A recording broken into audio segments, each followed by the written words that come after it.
ปะตัวជាមួយស្រាបៀរលំដាប់ពិភពលោកស្រាបៀរកម្ពុជា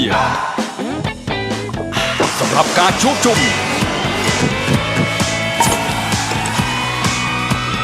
សម្រាប់ភាពរីករាយ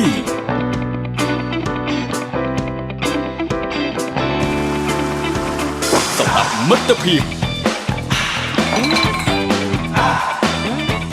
ជាមោទនភាពលំដាប់ពិភពលោក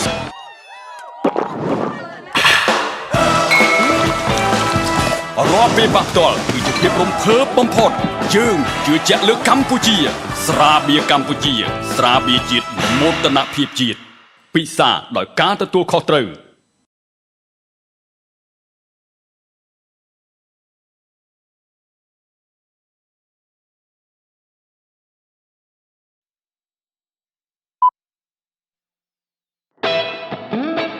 ប៉ះផ្ទាល់ជាមួយស្រាបៀរលំដាប់ពិភពលោក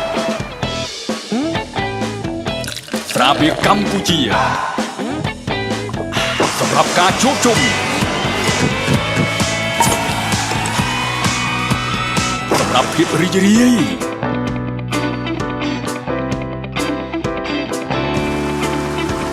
សម្រាប់មិត្តភាព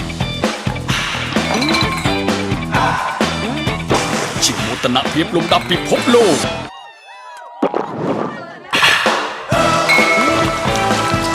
រាល់ពេលប៉ះផ្ទាល់